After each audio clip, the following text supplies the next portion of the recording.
ꯏꯌꯥꯝꯕ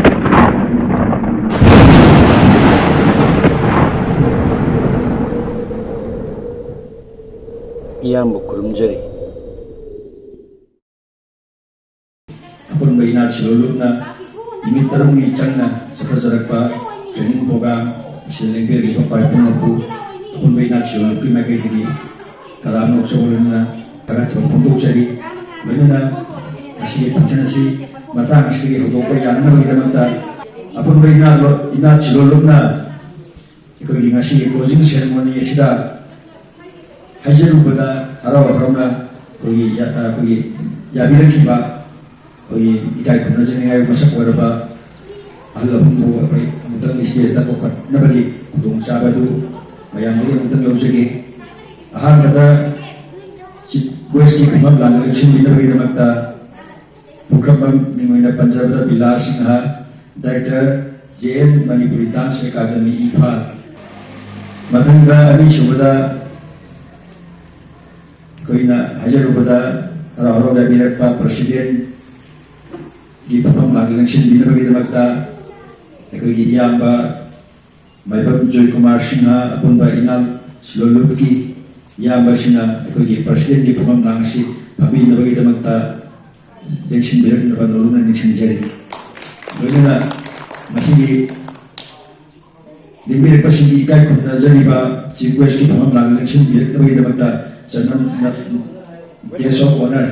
ꯆꯅꯝ ꯅꯕꯆꯟꯗ꯭ꯔ ꯁꯤꯡ ꯃꯩꯇꯩ, ꯚꯥꯏꯁ ꯄ꯭ꯔꯁꯤꯗꯦꯟ ꯂꯅꯤꯡꯊꯧ ꯑꯩꯈꯣꯏ ꯁꯅꯥꯃꯍꯤ ꯇꯦꯡꯕꯥꯡꯄꯣꯠ ꯍꯌꯤꯡ ꯈꯣꯡꯕꯥꯜꯒꯤ ꯑꯣꯖꯥꯁꯤꯡꯅ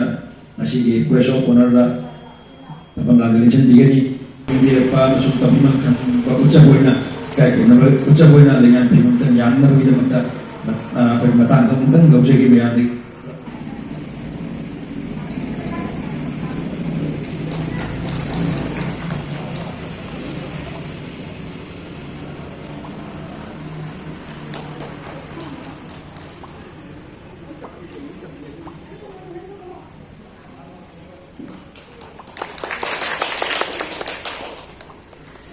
ꯂꯩꯉꯥꯛ ꯐꯤ ꯌꯥꯝꯗꯨꯅ ꯏꯀꯥꯏ ꯈꯨꯝꯅꯕ ꯎꯠꯆꯔꯕ ꯃꯇꯨꯡ ꯑꯁꯤꯗ ꯃꯈꯥ ꯇꯥꯔꯛꯄꯗ ꯑꯩꯈꯣꯏꯒꯤ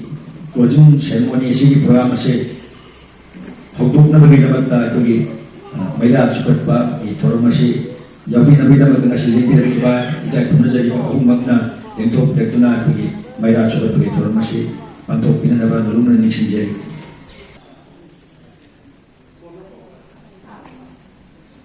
ꯉꯁꯤꯒꯤ ꯀ꯭ꯂꯣꯖꯤꯡ ꯁꯦꯔꯦꯃꯣꯅꯤ ꯑꯁꯤꯒꯤ ꯍꯧꯗꯣꯛꯅꯕꯒꯤꯗꯃꯛꯇ ꯃꯩꯔꯥ ꯍꯦꯛ ꯆꯨꯀꯠꯈꯤꯕꯒꯤ ꯃꯊꯪ ꯑꯁꯤꯗ ꯑꯩꯈꯣꯏꯒꯤ ꯋꯦꯜꯀꯝ ꯑꯃꯁꯨꯡ ꯀꯤꯅꯣꯠ ꯑꯦꯗ꯭ꯔꯦꯁ ꯑꯁꯤ ꯄꯤꯕꯤꯅꯕꯒꯤꯗꯃꯛꯇ ꯇ꯭ꯔꯦꯅꯤꯡ ꯄ꯭ꯔꯣꯒ꯭ꯔꯥꯝ ꯑꯁꯤꯕꯨ ꯌꯥꯝꯅ ꯊꯋꯥꯏ ꯌꯥꯎꯅ ꯍꯣꯠꯅꯕꯤꯔꯛꯄ ꯑꯩꯈꯣꯏꯒꯤ ꯕꯟꯇꯣꯏ ꯂꯩꯃꯅ ꯑꯩꯈꯣꯏꯒꯤ ꯀꯤꯅꯣꯠ ꯋꯦꯜꯀꯝ ꯑꯦꯗ꯭ꯔꯦꯁ ꯑꯁꯤ ꯄꯤꯕꯤꯅꯕꯒꯤꯗꯃꯛꯇ ꯀꯧꯁꯤꯟꯖꯔꯤ꯫ ꯑꯍꯥꯟꯕꯃꯛꯇꯗ ꯏꯔꯝꯗꯝ ꯑꯁꯤꯕꯨ ꯀꯣꯟꯕꯤꯔꯤꯕ ꯏꯕꯨꯙꯧ ꯆꯥꯖꯤꯡ ꯂꯥꯛꯄ ꯄꯨꯔꯩꯔꯣꯝꯕꯕꯨ ꯏꯀꯣꯛꯅꯣꯟꯅ ꯈꯨꯔꯨꯝꯖꯔꯤ꯫ ꯁꯤꯒꯤ ꯃꯊꯪ ꯇꯥꯔꯛꯄꯗ ꯊꯝꯐꯥꯛ ꯑꯁꯤꯕꯨ ꯀꯣꯟꯕꯤꯔꯤꯕ ꯏꯕꯨꯙꯧ ꯕꯦꯟꯗꯧꯕꯨꯁꯨ ꯏꯀꯣꯛꯅꯣꯟꯅ ꯈꯨꯔꯨꯝꯖꯔꯤ꯫ ꯂꯣꯏꯅꯅ ꯅꯨꯃꯤꯠ 6ꯅꯤ ꯆꯨꯞꯅ ꯆꯠꯊꯔꯛꯄ ꯁꯅꯥꯃꯍꯤ ꯂꯥꯏꯅꯤꯡꯒꯤ ꯆꯠꯅ ꯀꯥꯡꯂꯣꯟ ꯍꯥꯏꯕ ꯍꯤꯔꯝ ꯑꯁꯤꯗ ꯂꯣꯏꯁꯤꯜꯂꯛꯄꯒꯤ ꯅꯨꯃꯤꯠ ꯄꯨꯡꯖꯥ ꯑꯗꯨ ꯌꯧꯁꯤꯜꯂꯛꯄꯗ ꯑꯩꯍꯥꯛꯅ ꯊꯧꯔꯝ ꯑꯁꯤꯕꯨ ꯌꯥꯎꯕꯤꯅꯕꯒꯤꯗꯃꯛꯇ ꯍꯥꯏꯖꯔꯨꯕ ꯃꯇꯝꯗ ꯍꯔꯥꯎꯅ ꯌꯥꯕꯤꯔꯛꯄ ꯖꯋꯥꯍꯔꯂꯥꯜ ꯅꯦꯍꯔꯨ ꯃꯅꯤꯄꯨꯔ ꯗꯥꯟꯁ ꯑꯦꯀꯥꯗꯃꯤꯒꯤ ꯗꯥꯏꯔꯦꯛꯇꯔ ꯃꯤꯡ ꯑꯣꯏꯅ ꯄꯟꯖꯔꯕꯗ ꯄꯨꯈ꯭ꯔꯝꯕꯝ ꯕꯤꯂꯥꯁ ꯁꯤꯡꯍꯕꯨ ꯑꯍꯥꯟꯕꯃꯛꯇꯗ ꯇꯔꯥꯝꯅ ꯑꯣꯛꯆꯕ ꯂꯣꯏꯅꯅ ꯏꯀꯥꯏ ꯈꯨꯝꯅꯕ ꯎꯠꯆꯔꯤ꯫ ꯁꯤꯒꯤ ꯃꯊꯪꯗ ꯄ꯭ꯔꯁꯤꯗꯦꯟ ꯑꯄꯨꯟꯕ ꯏꯅꯥꯠ ꯁꯤꯂꯣꯂꯨꯞꯀꯤ ꯑꯩꯈꯣꯏꯅ ꯇꯧꯖꯔꯤꯕ ꯅꯨꯃꯤꯠ 6ꯅꯤꯒꯤ ꯑꯩꯈꯣꯏꯒꯤ ꯇ꯭ꯔꯦꯅꯤꯡ ꯄ꯭ꯔꯣꯒ꯭ꯔꯥꯝ ꯑꯁꯤꯕꯨ ꯑꯁꯣꯏ ꯑꯉꯥꯝ ꯌꯥꯎꯗꯅ ꯌꯦꯡꯁꯤꯟꯕꯤꯕꯒ ꯂꯣꯏꯅꯅ ꯊꯧꯔꯝ ꯑꯁꯤꯕꯨ ꯂꯣꯏꯁꯤꯟꯕꯒꯤ ꯊꯧꯔꯝ ꯃꯄꯨꯡ ꯐꯥꯅ ꯃꯇꯝ ꯆꯥꯅ ꯌꯧꯕꯤꯔꯛꯇꯨꯅ ꯏꯀꯥꯏ ꯈꯨꯝꯅꯕ ꯎꯠꯆꯕꯒ ꯂꯣꯏꯅꯅ ꯊꯥꯒꯠꯄ ꯏꯀꯣꯛꯅꯣꯟꯅ ꯈꯨꯔꯨꯝꯖꯔꯤ꯫ ꯁꯤꯒꯤ ꯃꯇꯨꯡ ꯇꯥꯔꯛꯄꯗ ꯒꯦꯁ ꯑꯣꯐ ꯑꯣꯅꯔꯒꯤ ꯐꯝꯐꯝ ꯂꯥꯡꯗ ꯂꯦꯡꯁꯤꯟꯕꯤꯔꯤꯕ ꯑꯩꯒꯤ ꯑꯣꯖꯥ ꯆꯅꯝ ꯅꯕꯆꯟꯗ꯭ꯔ ꯃꯤꯡ ꯑꯣꯏꯅ ꯄꯟꯖꯔꯕꯗ ꯚꯥꯏꯁ ꯄ꯭ꯔꯁꯤꯗꯦꯟ ꯂꯥꯏꯅꯤꯡꯊꯧ ꯁꯅꯥꯃꯍꯤ ꯇꯦꯡꯕꯥꯡꯄꯣꯠꯄꯨ ꯏꯀꯣꯛꯅꯣꯟꯅ ꯈꯨꯔꯨꯝꯖꯕꯒ ꯂꯣꯏꯅꯅ ꯇꯔꯥꯝꯅ ꯑꯣꯛꯆꯔꯤ꯫ ꯉꯁꯤ ꯑꯁꯤ ꯑꯩꯈꯣꯏꯒꯤ ꯇ꯭ꯔꯦꯅꯤꯡ ꯂꯣꯏ ꯈꯨꯗꯤꯡꯃꯛꯅ ꯃꯇꯝ ꯆꯥꯅ ꯌꯧꯕꯤꯔꯛꯄꯒꯤꯗꯃꯛꯇꯁꯨ ꯑꯩꯈꯣꯏꯒꯤ ꯇ꯭ꯔꯦꯅꯤꯡ ꯂꯣꯏ ꯈꯨꯗꯤꯡꯃꯛꯄꯨꯁꯨ ꯇꯔꯥꯝꯅ ꯑꯣꯛꯆꯕꯒ ꯂꯣꯏꯅꯅ ꯊꯥꯒꯠꯄ ꯅꯨꯡꯉꯥꯏꯖꯕ ꯐꯣꯡꯗꯣꯛꯆꯔꯤ꯫ ꯂꯣꯏꯅꯅ ꯑꯄꯨꯟꯕ ꯏꯅꯥꯠ ꯁꯤꯂꯣꯂꯨꯞꯀꯤ ꯃꯍꯩꯔꯣꯏꯁꯤꯡꯒꯤ ꯑꯍꯜ ꯂꯃꯟ guardian सिंगबुचु कोंगना खुरुमजबका लोइनाना तरामना उक्जरी करिगिदमक्ता अइखोइना ngasi siraba tanja sida karigidama sanamahi lainingi chatna kalon haiba hiram achida training program achi khanani nabagi thoram achi changsilaki bano haibatu tindakna thamjage tarumoi banaktagi athoiba oiba maitei haiba puruk kanglei pungmayon achida khundariba puruk achi tangai phadana tawdaba yadaba ipai ko haktagi tai haktagi leiraba leimaren chapu iching haiba haibadi hipu yaipu leimaren kada thamba ipan thaba saroi khangba mamana machada piba thokjan amadi lamban hisoi katpa sanamahi lainung thobu khoiramba hariba hiram chinga chi tangai phadana khanane na bagi thorom tangthokani aroi bada leitana leminara chi haijaba wafam chi haijaraga punamatagi jathang logjari aroi koi culture program se mar kitan charagai badare koi president amasung question winner si question wanga dream rakhida koi culture program se amani dan kunung tamanjage isa sigi yamna pili ba isa sigi ning kunhenba koi chingshuba koi pung cholomoina isa sina to bigani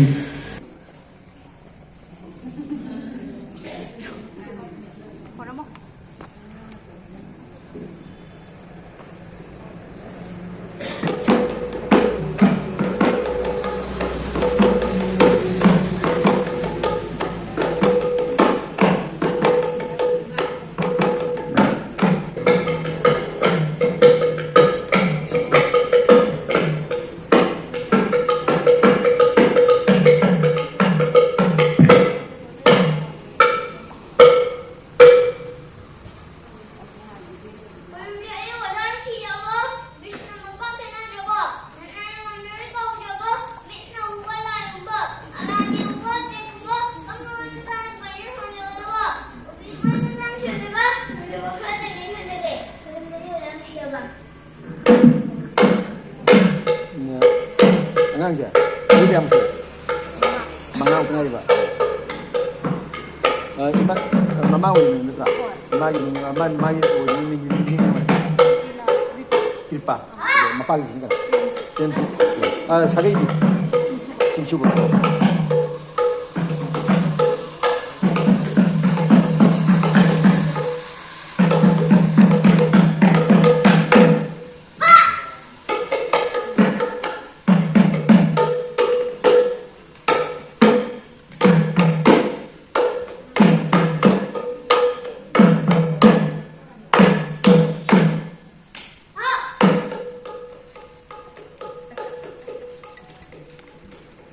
Paling dengan apa jen?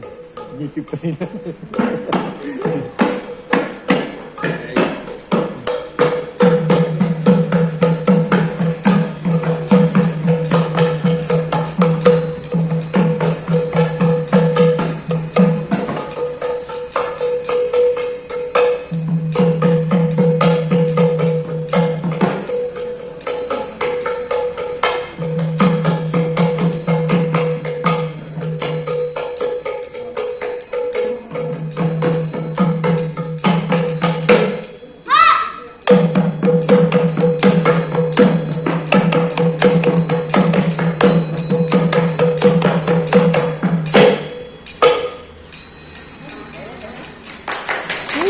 Yes.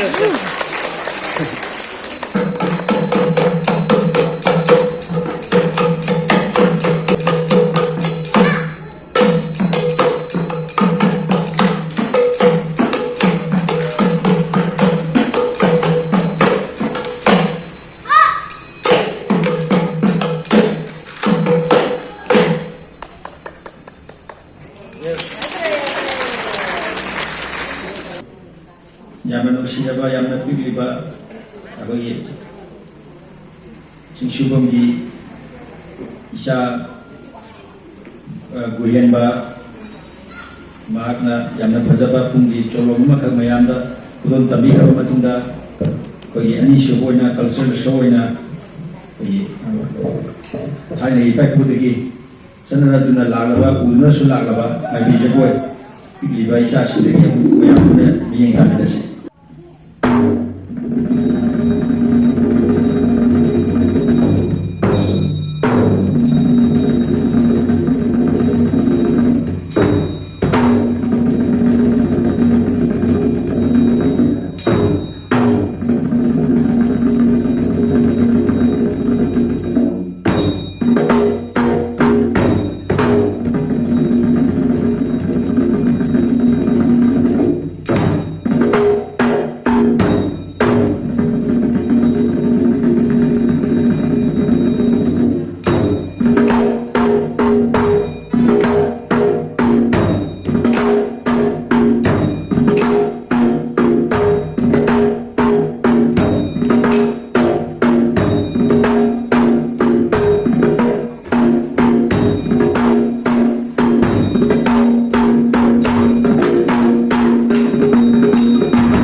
Lembang,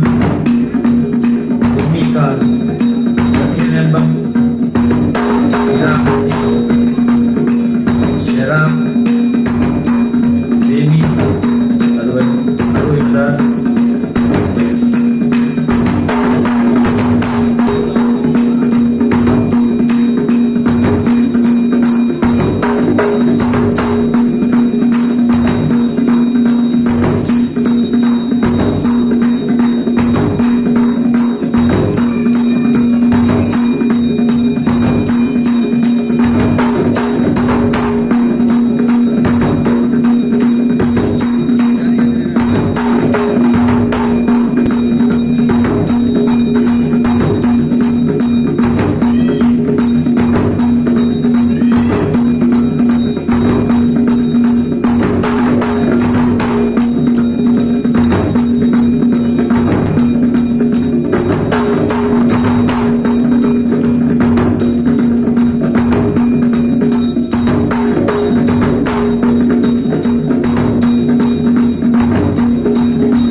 Apun ba inak silon lu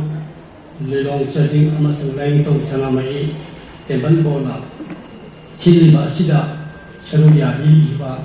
aduga seruya ba topi li ba ise isa sing kharadi mitaruni tanga tanga pati si khangnan na ba yaw kharbanina lain tong sanamai di machat kharadi khangam ma bi na khanjai sajing da pangthuli ba si lamdam khuding di pangtho agadi si salsing imajel sing aduga wiginam damasiki haugal riban harang kurima lain ni lam kita pusala tadi ni sasa bi chang antaba masung lain tarida sada gadi tuchi kasi se kama kai di kopang ngani hai na koi sumba pan damase la pusala tangtrama puda pang thoki ba tholom masida laimaren chapu ising haiba Laki pong bahay masih yang nupi amagi yunggi nupi amagi yang matau taba masak mani semuanya ipang tawa sebagai kamba ani sudah pangku kisah masih jo yang na mereka pok pergi na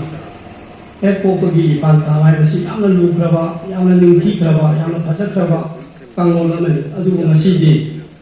Ipang thagada ba mai do jiwa khang ta bagi chanabi amalai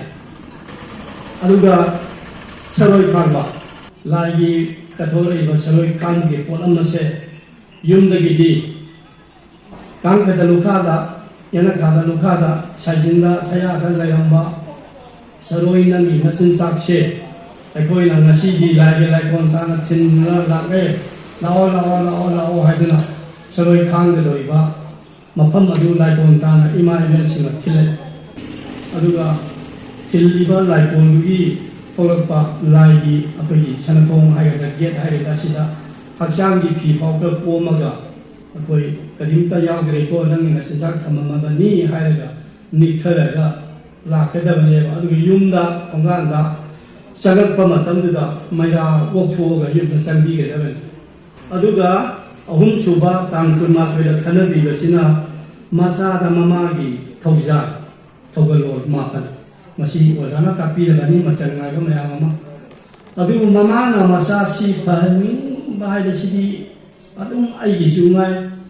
ꯃꯤꯒꯤꯁꯨ ꯉꯥꯏ ꯃꯃꯥꯅ ꯃꯆꯥ ꯐꯍꯟꯕ ꯍꯥꯏꯕꯁꯤꯗꯤ ꯍꯧꯅꯁꯥꯅꯤ ꯑꯗꯨꯕꯨ ꯃꯃꯥꯅ ꯃꯆꯥ ꯃꯥꯡꯍꯟꯕꯁꯨ ꯃꯌꯥꯝ ꯑꯃ ꯂꯩ ꯍꯧꯖꯤꯛꯇꯤ ꯃꯔꯝꯗꯤ ꯃꯆꯥꯒꯤ ꯑꯔꯣꯟꯕ ꯂꯩꯀꯥꯏꯅ ꯀ꯭ꯂꯕꯅ ꯀꯅꯥꯒꯨꯝꯕ ꯀꯣꯏꯅꯗꯕ ꯃꯤꯅ ꯅꯪꯒꯤ ꯅꯆꯥꯒꯤ ꯂꯤꯁ ꯑꯁꯤ ꯍꯣꯡꯉꯦ ꯅꯤꯁꯥ ꯆꯥꯔꯦ ꯂꯝꯆꯠ ꯌꯥꯗ꯭ꯔꯦ ꯍꯥꯏꯅ ꯇꯥꯛꯎꯕ ꯅꯤꯄꯥ ꯍꯥꯏꯔꯤꯕ ꯅꯤꯄꯥꯁꯦ ꯃꯃꯥꯗꯨꯅ ꯀꯩꯗꯧꯅ ꯆꯣꯡꯁꯤꯜꯂꯒ ꯃꯤꯗꯨꯗ ꯑꯩꯒꯤ ꯏꯃꯨꯡꯒꯤ ꯏꯆꯥꯕꯨ ꯕꯗꯅꯥꯝ ꯄꯤ ꯅꯪ ꯂꯩꯔꯅꯨ ꯀꯥꯏꯅ ꯈꯟꯅꯕ ꯌꯥꯎꯗꯕ ꯅꯠꯇꯦ ꯑꯗꯨꯅ ꯑꯁꯤꯒꯨꯝꯕ ꯄꯥꯎ ꯄꯤꯕ ꯂꯥꯛꯄ ꯃꯤꯗꯨꯗꯤ ꯀꯧꯁꯜꯂꯒ ꯆꯥꯛꯁꯨ ꯆꯔꯥ ꯑꯃ ꯄꯤꯖꯕꯤꯌꯨ ꯑꯗꯨꯒ ꯇꯥꯡ 22ꯗ ꯂꯥꯡꯕꯜ ꯍꯩꯁꯣꯏ ꯀꯠꯄ ꯃꯁꯤꯗꯁꯨ ꯂꯥꯡꯖꯪ ꯍꯩꯁꯣꯏ ꯀꯠꯄ ꯏꯄꯥꯒꯤ ꯏꯃꯥꯒꯤꯗꯃꯛ ꯌꯨꯝꯗꯒꯤ ꯂꯩꯖꯕ ꯀꯩꯊꯦꯜꯗꯒꯤ ꯂꯩꯖꯕ ꯃꯌꯥꯝ ꯑꯃ ꯂꯩꯔꯒ ꯅꯤꯡꯉꯣꯜ ꯑꯣꯏꯕꯤꯁꯤꯡꯅ ꯀꯩꯅꯣꯗ ꯃꯄꯥꯒꯤ ꯃꯌꯨꯝꯗ ꯊꯨꯡꯕꯁꯤ ꯃꯩꯇꯩ ꯑꯩꯈꯣꯏꯒꯤ ꯂꯥꯏꯅꯤꯡ ꯁꯅꯥꯃꯍꯤ ꯂꯥꯏꯅꯤꯡꯗ ꯆꯠꯅꯗꯨꯅ ꯂꯥꯛꯏ ꯑꯩꯒꯤ ꯏꯊꯛ ꯊꯣꯡꯗ ꯄꯤꯖꯒꯗꯕ ꯂꯥꯏꯗ ꯀꯠꯀꯗꯕ ꯄꯣꯠꯂꯝ ꯑꯃꯠꯇ ꯂꯩꯕꯗ ꯂꯩꯁꯥꯕꯤ ꯁꯥꯕꯤꯒꯅꯤ ꯃꯗꯨ ꯑꯩꯅ ꯄꯤꯖꯕꯗꯣ ꯏꯃꯥ ꯏꯄꯥꯗꯣ ꯃꯍꯩ ꯐꯪꯉꯣ ꯂꯥꯏꯅꯁꯨ ꯌꯥꯔꯣꯏ ꯏꯃꯧꯗꯣ ꯍꯥꯏꯕꯤꯌꯨ ꯊꯥ 3 ꯈꯛꯇ ꯄꯤꯖꯕꯤꯌꯣꯕ ꯃꯄꯨꯔꯣꯏꯕ ꯃꯥꯒꯤ ꯃꯀꯨꯕꯣꯛ ꯃꯅꯦꯝꯄꯣꯛ ꯏꯃꯨꯡꯗꯨꯗ ꯃꯃꯥ ꯁꯥꯕꯤ ꯍꯥꯏꯗꯤ ꯃꯌꯨꯝ ꯄꯥꯜꯂꯕ ꯅꯨꯄꯤꯗꯨꯅ ꯃꯈꯣꯡꯗ ꯁꯦꯟꯗꯟ ꯇꯣꯡꯗꯅ ꯐꯨꯍꯧꯕꯤꯌꯣꯕꯀꯣ ꯊꯥ 3 ꯈꯛꯇꯪ ꯄꯤꯖꯕꯤꯌꯨ ꯏꯃꯨꯡꯗ ꯑꯍꯣꯡꯕ ꯂꯥꯛꯀꯅꯤ ꯃꯁꯤ ꯁꯅꯥꯃꯍꯤ ꯂꯥꯏꯅꯤꯡꯒꯤ ꯆꯠꯅ ꯀꯥꯡꯂꯣꯟꯗ ꯌꯥꯎꯕꯅꯤ ꯁꯤꯃ ꯑꯩ ꯊꯝꯖꯒꯦ ꯑꯗꯨꯒ ꯇꯥꯡ 10ꯒ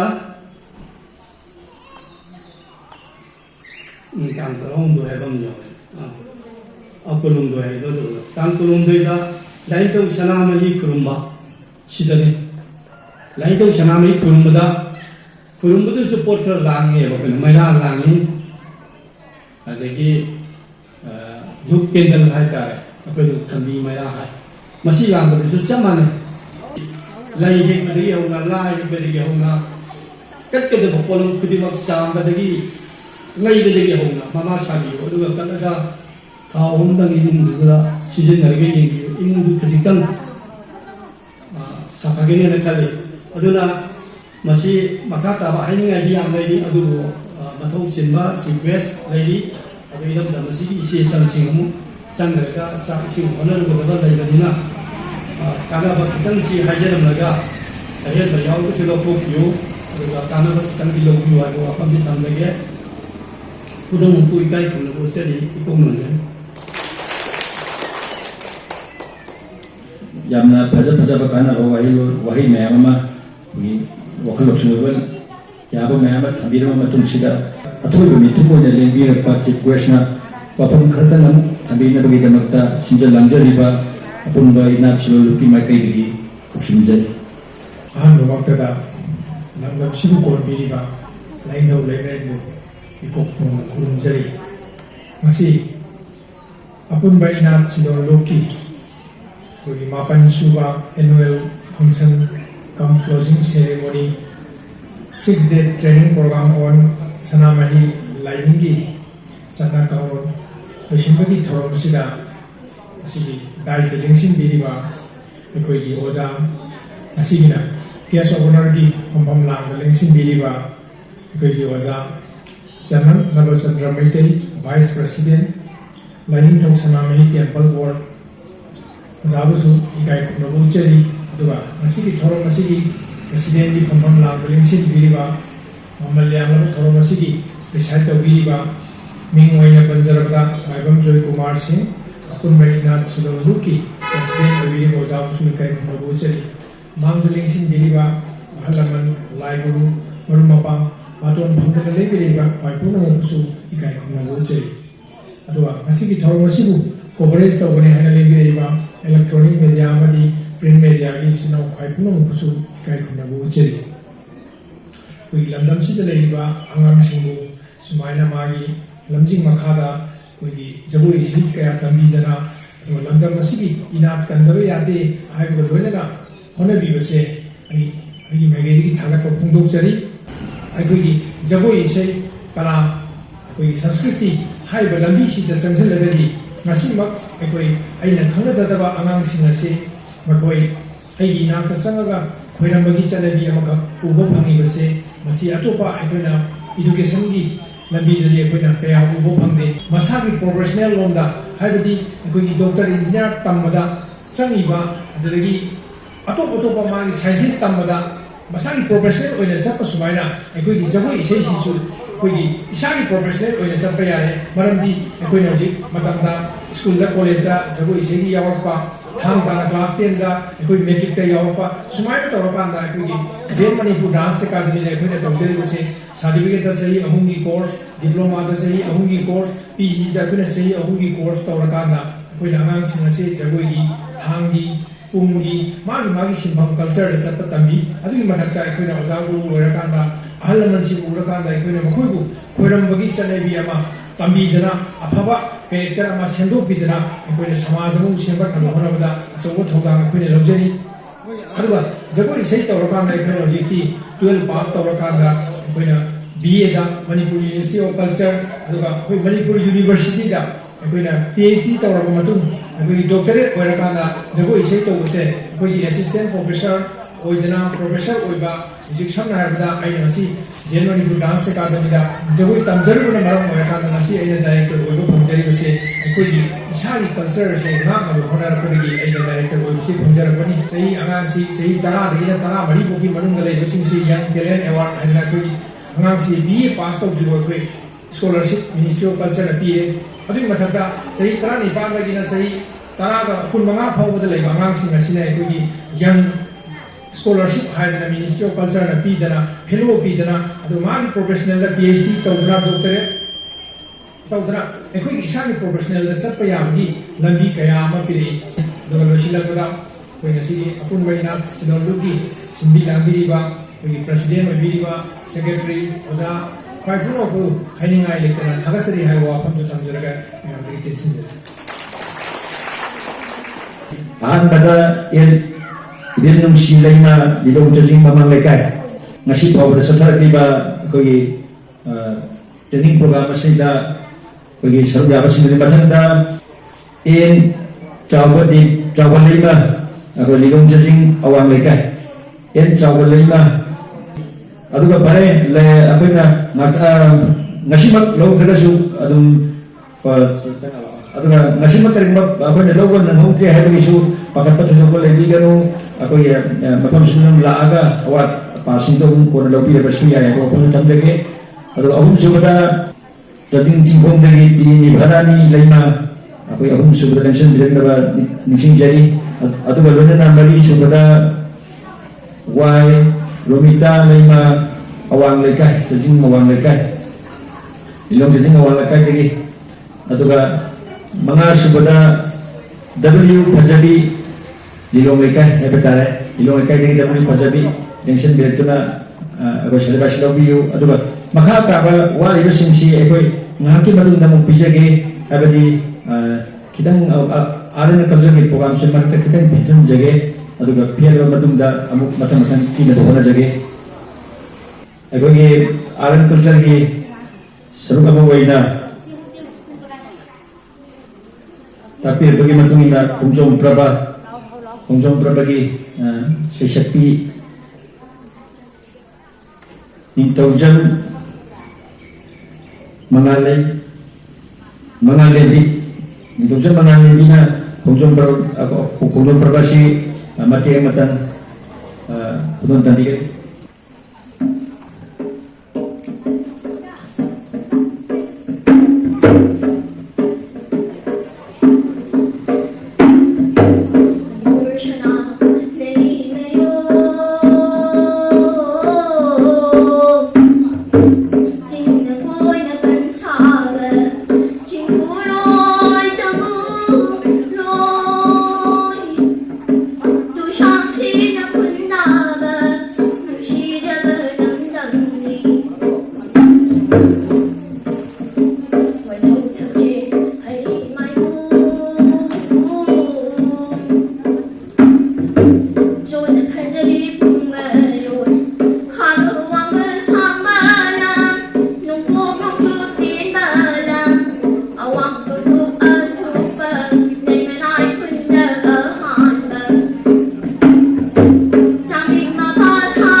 ꯁꯤꯗ ꯂꯥꯡꯖꯔꯤꯕꯁꯤꯡꯒꯤ ꯃꯥꯏꯀꯩꯗꯒꯤ ꯈꯟꯅꯕꯤꯔꯛꯄꯒꯤ ꯃꯇꯨꯡ ꯏꯟꯅ ꯑꯩꯈꯣꯏ ꯄꯨꯟꯅ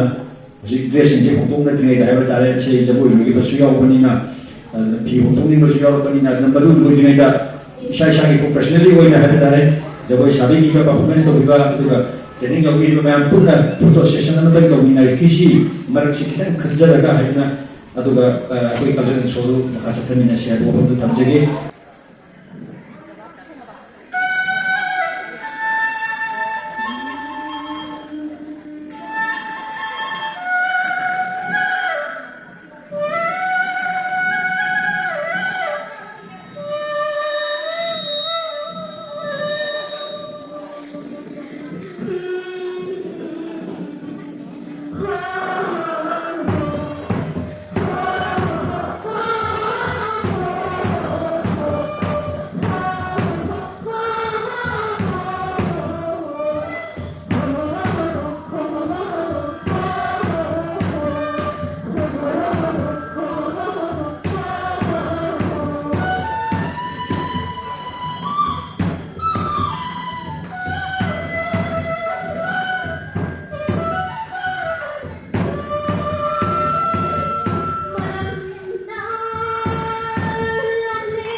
थकचरी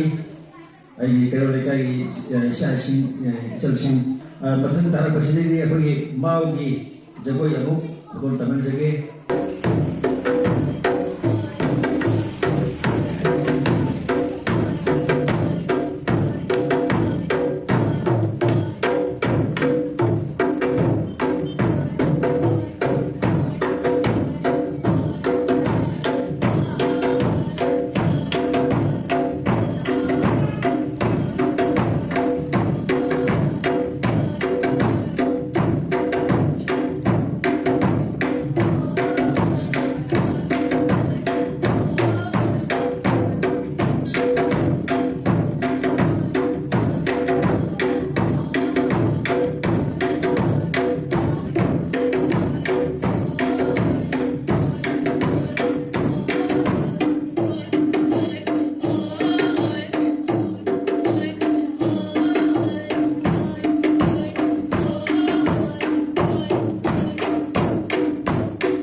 Sampai lobi kita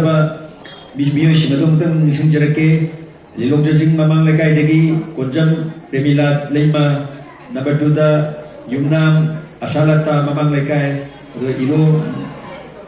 nirmala mamang lekay atuga nitogjam gita konjeng lekay atuga number mga subadana widrom muhini mamang lekay hal babiyo mga singat litung pertuna we nimitrum ni sathagi pa training program asida yauri habagi sikhang se certified asila bidana ba nulugana next jari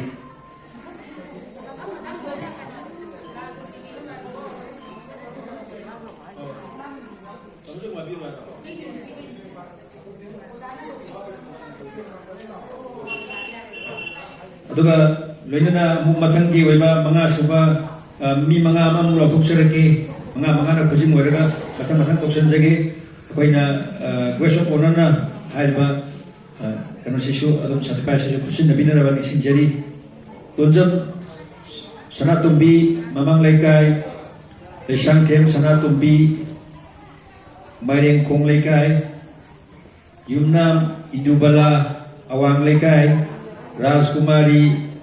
Sonika Cacing lekay Cikong lekay aduga o priya ucek kon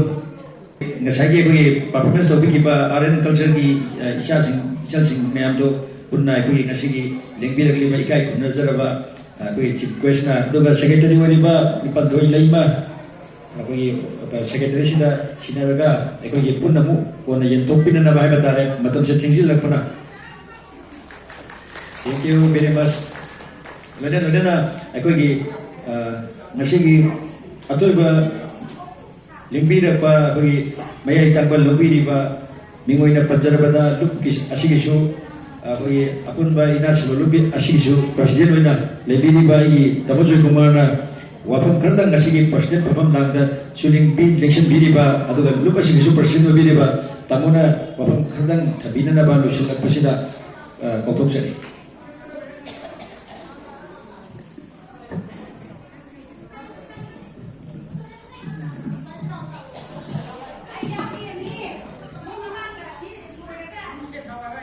ngasigi apun ba long jangin apun ba nasi woluki apun coba sehigi pina neta na pantok se pa mathang raw nai ba di workshop program ma sana bai dai ki ni bai tai ki ba program ma mai na pantok coba sehida ngasigi pina hajar buda kalau masuk apun paham jin ba service ki प्रथम नागरिक सिंह निर्वा प्रथम विकास director Jawaharlal Nehru dance academy वैना वैना guest of honour की प्रथम नागरिक सिंह निर्वा सनम नवचंद्र वाइस प्रेसिडेंट सरमई टेम्पल बोर्ड वही बांगा निर्वा Singh बिरकुना थरोनी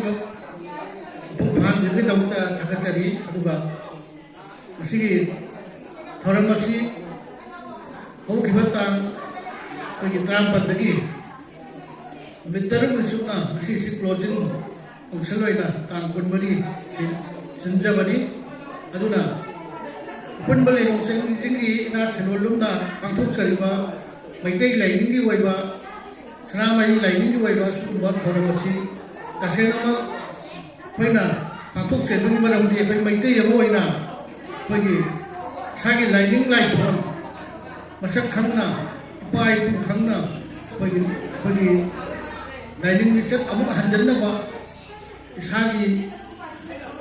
hanap matam kuinan nam hendana, pergi lining lau di ba, adu ko mayam tu, jadi sudok cam thok na, kuinan nam hendul le ba tu ba, lining adu Pwede sudok sampai na isagi ang mga PC, isa na sudok sampai na tanong tananan din ka daw na. Pwede pa ka na pamiting ilayin, isagi ilayin na, ato pwede ilayin low pahit sa. Kasi, kauroy daw ni, ay pwede isagi, nagjali ba, nantong isagi, nagjali ba layin, iset po naman, pwede na. Kasi yung PTV मफम खुदिमक्ता कोई economy वार हाइजना weapon वार हाइजना religion वार हाइजना मथंग कोई जोई तौना होनरगी अमा तौदना किसा laning सबसिंसु BJP दा सेन पाइबा अदुगुंबा तैबाकसिंगा संदोरपनी मरमदुना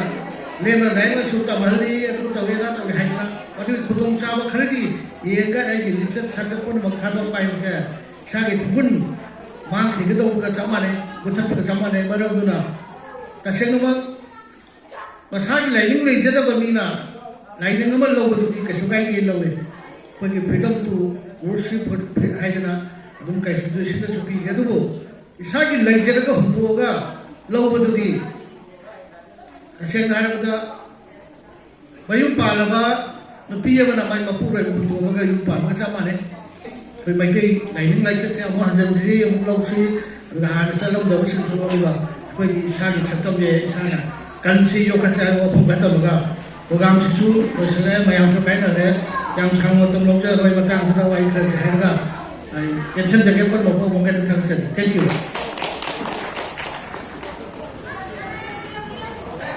Thank you very much. Kami lupa sih isu presiden lebih riba, juga kasih isu mai tambah election lebih baik. Tambah juga mana, mai tambah juga mana, pada wapam kara koi nak simu tanah kau nak minat saya, kalau nak tambah lebih nak tarik cari mana. Masih di beberapa tinggi dan lebar VIP juga ledena koi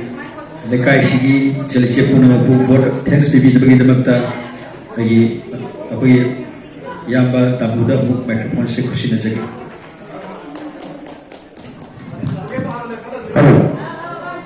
masih kalau masih atau ba minta ni mana mention diri ba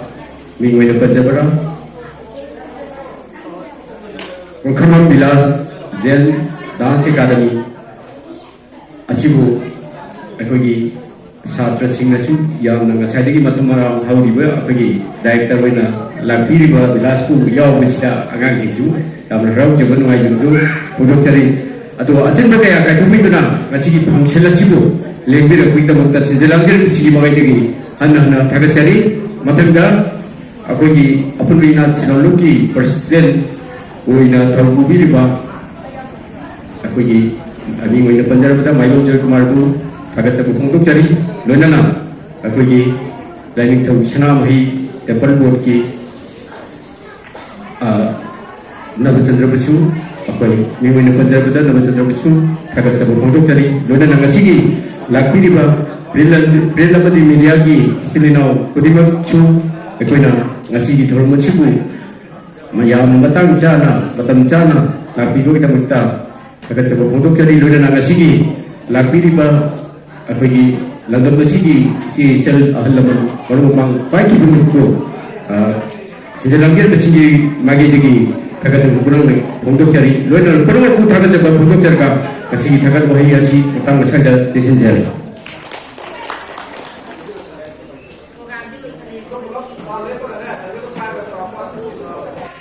Waso masih batang saya jening program saya dosen saya ada apa pun masih koi lupa sikit presiden baru ayam tu mana tu lalu pun masih saya.